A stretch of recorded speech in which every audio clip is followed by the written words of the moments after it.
2000 قبل از مسیح کی بات ہے کہ بحر مردار کے جنوب اور اردن کے مشرق میں ایک شہر آباد تھا جس کا نام صدوم تھا۔ اس شہر میں منجے ہوئے بدماشوں کی ایک ایسی قوم رہتی تھی جو اپنی مکاری اور بد اخلاقی کی وجہ سے سارے علاقے میں بے حد بدنام ہو چکی تھی۔ اس وقت کے نبی حضرت لوط علیہ السلام نے ان بدگماشوں کی اصلاح کے لیے بہت تگدو کی مگر بے سود۔ ان سیاہکار لوگوں نے آپ کی تبلیغ اور رہنمائی سے کوئی فائدہ اٹھانے سے صاف انکار کر دیا۔ شہر صدوم میں جب بھی کوئی تاجر اپنا مال بیچنے کے لیے آتا وہ بدماش اسے لوٹ لیتے۔ ان کی لوٹ مار کا طریقہ کار نرالا تھا۔ یکے بعد دیگرے تاجر کے قریب آ جاتے، وہ فروخت کے لیے رکھی ہوئی اشیاء کا بغور جائزہ لینا شروع کر دیتے، پھر اپنی پسند کی اشیاء خریدنے کے بہانے سے اٹھا کر دیکھنے لگتے مگر قیمت ادا کیے بغیر ہی انہیں لے کر کھسک جاتے۔ بے چارہ تاجر سٹ پٹا کر ان کا منہ تکتا رہ جاتا۔ اسے کچھ سجائی نہ دیتا تھا کہ ان لٹیڑوں کی چنگل سے محفوظ کیسے رہا جائے۔ کوئی تاجر اگر اس کھلم کھلا لوٹ مار پر احتجاج کر بیٹھتا تو وہ مکار ٹھگ ایک ایک کر کے پھر اس کے گرد گھیرا ڈال لیتے۔ ہر کوئی صرف ایک آدھ چیز لوٹ کر تاجر سے صاف صاف کہہ دیتا، لو بھائی اب شور مت مچاؤ، میں نے تو یہاں سے محض دیکھنے کے لیے بس یہی کچھ اٹھایا تھا۔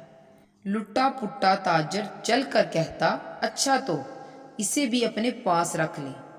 اس پر شرمندہ ہونے کی بجائے وہ انوکھے ٹھگ خوشی سے کہکے لگاتے اور اڑائی ہوئی چیزیں اٹھا کر 9 دو 11 ہو جاتے۔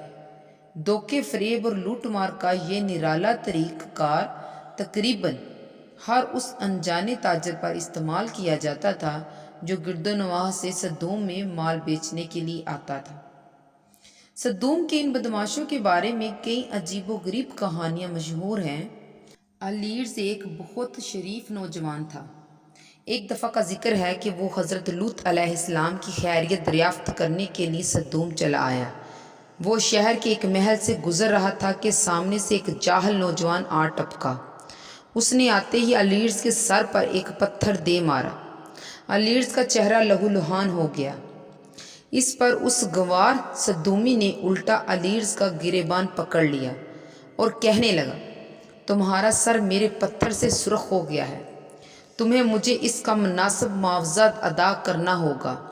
الیرز کا سر اور زیادہ چکرانے لگا۔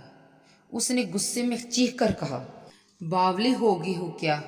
پتھر مار کر میرا سر لہو لہان کر دیا ہے اور اب معافی مانگنے کی بجائے الٹا معاوضہ طلب کر رہے ہو۔ مگر اس اکڑ صدومی پر اس کا کوئی اثر نہ ہوا۔ وہ الیرز کو گھسیٹتا ہوا عدالت میں لے آئے۔ قاضی شہر نے صدومی کا عجیب و غریب دعویٰ بڑے غور سے سنا۔ اس پاگل کو بلا وجہ زیادتی کی سزا دینے کی بجائے قاضی نے یہ فیصلہ سنایا کہ صدومی کے معاوضے کا مطالبہ درست ہے۔ عجیب و غریب قاضی کے انوکھے فیصلے سے الیرز کا دماغ چکر کھانے لگا۔ سخت طیش میں آ کر اس نے ایک پتھر اٹھایا اور قاضی کے سر پر دے مارا۔ قاضی کا سر زخمی ہو گیا اور خون کے فوارے چھوٹنے لگے۔ اس پر الیرز بولا، جناب اعلیٰ، میرے پتھر سے اس کا سر سرخ ہو گیا ہے، اس سے مجھ پر کچھ معاوضہ واجب ہوتا ہے، مہربانی فرما کر آپ یہ رقم اس صدومی کو ادا کر دیں، معاوضوں کا حساب برابر ہو جائے گا۔ یہ کہتے ہوئے الیرز اس عجیب و غریب عدالت سے فوراً بھاگ نکلا۔ ان عجیب و بدماشوں کے مرغوب مشغلے مار دھاڑ، دھوکہ فریب اور لوٹ مار تک ہی محدود نہ تھے، وہ سخت بے حیا بد اخلاق بھی تھے۔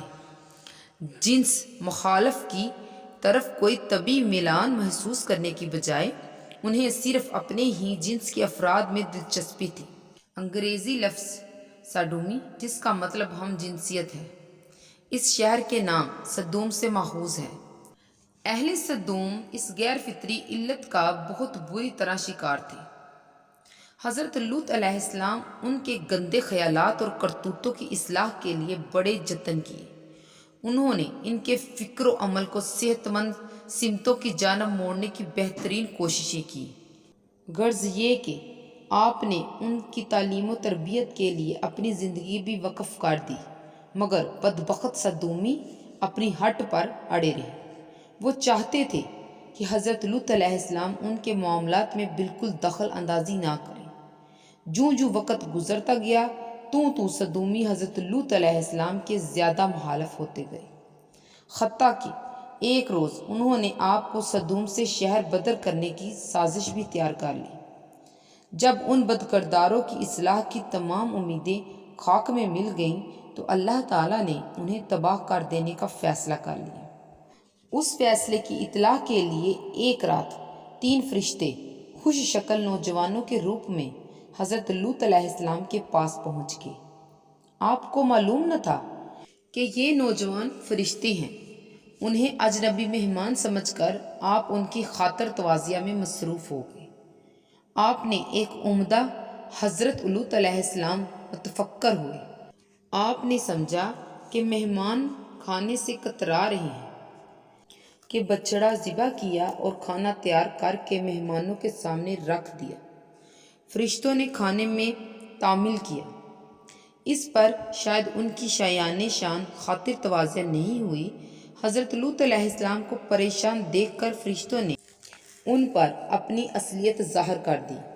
انہوں نے آپ کو بتایا کہ اللہ تعالیٰ نے انہیں ان بدگماش کی تباہی کے لیے بھیجا ہے۔ اسی اثناء میں سارے شہر میں یہ خبر گرم ہو چکی تھی کہ حضرت لوط علیہ السلام کے ہاں 3 حسین و جمیل نوجوان مہمان قیام پذیر ہیں۔ اس پر آپ کے دروازے پر بدکردار کے ٹھٹ لگ گئے۔ ان بدنیت گنواروں کے سرگنا نے مطالبہ کیا کہ خوبصورت نوجوان فوراً ان کے حوالے کر دیے جائیں۔ حضرت لوط علیہ السلام نے انہیں اس بد اخلاقی سے روکنے کی سر توڑ کوشش کی، مگر بے حیا صدومی ٹس سے مس نہ ہوئے۔ اس پر حضرت لوط علیہ السلام بے حد پریشان ہوئے۔ انہیں مشتعل صدومیوں کی حالت پر سخت غصہ آ رہا تھا۔ صدوم کی بربادی کا وقت قریب آ گیا تھا۔ فرشتوں نے حضرت لوط علیہ السلام کو اشارہ کیا کہ وہ رات کی تاریکی میں اپنے اہل و عیال کے ہمراہ مکان کے پچھلے دروازے سے باہر نکل جائیں۔ آپ چپکے سے باہر نکل گئے، مگر آپ کی بیوی مشتعل صدومیوں سے ملی ہوئی تھی۔ وہ مکان کے اندر ہی ٹھہری رہی۔ جو ہی حضرت لوط علیہ السلام اور ان کے ساتھی مکان سے نکل کر محفوظ مقام پر پہنچ گئے، صدوم پر شدید عذاب کا سلسلہ شروع ہوا۔ پہلے ایک ہولناک زلزلہ آیا جس سے سارا شہر لرز اٹھا۔ تمام عمارتیں دھڑام سے گر پڑیں۔ چاروں طرف سے عجیب و غریب اور دہشت ناک چیخیں سنائی دینے لگی۔ پھر دفتن آتش فشاں پہاڑ کے پھٹنے کی خوفناک آوازیں آئیں، جس کے بعد آسمان سے پتھروں کی بارش شروع ہوئی اور آگ برسنے لگی۔ وہ قیامت کا منظر سخت دہشت ناک تھا۔ دیکھتے ہی دیکھتے سارا شہر اور اس کے سارے بدگماش باشندے موت کی نیند سو گئے۔ اگر وہ حضرت لوط علیہ السلام کی باتوں پر یقین کر لیتے اور دین کے راستے پر لگ جاتے تو کبھی ان کے ساتھ ایسا نہیں ہونا تھا، پر وہ بدگماش لوگ کبھی یہ سمجھ نہیں سکے کہ آخر بلائی انہی کی تھی۔